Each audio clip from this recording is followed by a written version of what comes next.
एक छोटा सा गांव बसता था जिसका नाम था गुलशनपुर। ये गांव अपनी हरी भरी वादियों और झरनों के कारण प्रसिद्ध था, लेकिन उससे भी ज्यादा प्रसिद्ध थीं वे कहानियां जो बूढ़े बुजुर्गों की जुबान पर सुनाई जाती थी। उन कहानियों का मुख्य पात्र थीं परियां, जो रात के सन्नाटे में झरनों के पास नाचती थी और अपनी जादुई रोशनी से जंगल को रोशन करती थी। गांव वालों का मानना था कि ये परियां जंगल की रक्षा करती हैं और नेक दिल इंसानों की मदद करती है। गुलशनपुर में एक लड़की रहती थी जिसका नाम था जारा। जारा एक साधारण लेकिन नन्हा दिल की मालकिन थी। उसके लंबे काले बाल और चमकती हुई आंखें उसे गांव की सबसे खूबसूरत लड़की बनाती थी, लेकिन उसकी असली खूबसूरती उसके दिल में थी। जारा को जंगल में घूमना और पक्षियों की आवाजें सुनना पसंद था। वह अक्सर रात को चुपके से घर से निकलती और झरनों के पास जाकर परियों की कहानियों के बारे में सोचती। उसे यकीन था कि ये कहानियां सिर्फ कहानियां नहीं हैं, बल्कि इनमें कोई सच्चाई जरूर है।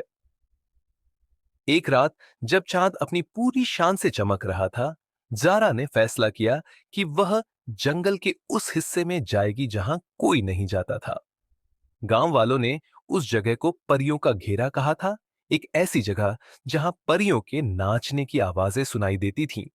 जारा ने अपने कंधे पर एक छोटा सा थैला लिया जिसमें कुछ रोटी और पानी था और जंगल की ओर चल पड़ी।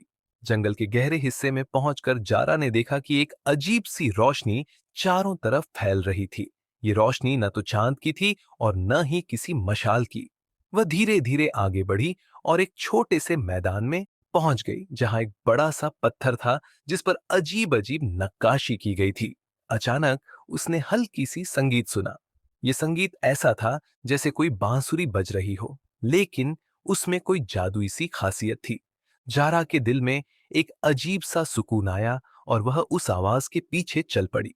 कुछ ही कदमों की दूरी पर जारा ने देखा कि एक गोल घेरे में कई छोटी छोटी रोशनी नाच रही थी। जब वह पास गई तो उसे पता चला कि ये रोशनी कोई और नहीं बल्कि परियां थी। उनके नन्हे नन्हे पंखों से रंगीन रोशनी निकल रही थी और वे हल्के हल्के संगीत पर नाच रही थीं। जारा दंग रहकर उन्हें देखने लगी। उसने कभी सोचा भी नहीं था कि वह परियों को इस तरह देख पाएगी। अचानक एक परी जिसके पंखों से सुनहरी रोशनी निकल रही थी, जारा के पास आई। उसका चेहरा इतना खूबसूरत था कि जारा उसे देखकर हैरान रह गई। परी ने मुस्कुराते हुए कहा, इंसान की बेटी, तुम यहाँ क्यों आई हो? ये जगह हम परियों की है और यहाँ कोई इंसान नहीं आता। जारा ने हिम्मत करके कहा, मैंने तुम्हारे बारे में कहानियां सुनी थी। मैं जानना चाहती थी कि क्या ये सच है। मैं तुम्हें कोई नुकसान नहीं पहुंचाऊंगी। परी ने जारा की आंखों में झांका और फिर मुस्कुराई। तुम्हारा दिल साफ है जारा। हम परियां सिर्फ नेक दिल वालों को अपने पास आने देती हैं, लेकिन तुम्हें यहां आने की एक कीमत चुकानी होगी। जारा ने पूछा, कैसी कीमत? परी ने कहा, हमारे जंगल को खतरा है। एक दानव जो पहाड़ों के पार रहता है इस जंगल को तबाह करना चाहता है। वह हमारी जादुई शक्ति छीनना चाहता है। अगर तुम हमारी मदद करोगी तो हम तुम्हें अपनी दुनिया दिखाएंगे। जारा ने एक पल के लिए सोचा। वह जानती थी कि यह आसान नहीं होगा, लेकिन उसके दिल में एक अजीब सी हिम्मत जाग उठी। उसने कहा, मैं तुम्हारी मदद करूंगी। परी ने खुश होकर अपने पंखों से एक छोटा सा लॉकेट निकाला और जारा के गले में डाल दिया। ये लॉकेट तुम्हें हमसे जोड़े रखेगा। जब तुम्हें जरूरत हो इसे छूकर हमसे मदद मांगना। अगले दिन जारा ने जंगल के दूसरे सिरे की ओर यात्रा शुरू की जहां दानव रहता था। वह अकेली थी, लेकिन उसके दिल में कोई डर नहीं था। रास्ते में उसे कई मुश्किलों का सामना करना पड़ा। कभी गहरी खाइयां आईं, कभी जंगली जानवर, लेकिन हर बार जब वह लॉकेट को छूती एक सुनहरी रोशनी उसका मार्गदर्शन करती। आखिरकार वह पहाड़ों की तलहटी में एक गुफा तक पहुंच गई जहां दानव रहता था। दानव एक बहुत बड़ा और डरावना प्राणी था। उसकी आवाज गर्जन की तरह थी और उसकी आंखों में लालच चमकता था। उसने जारा को देखकर हंसना शुरू किया। एक छोटी सी लड़की मुझसे लड़ने आई है, उसने कहा।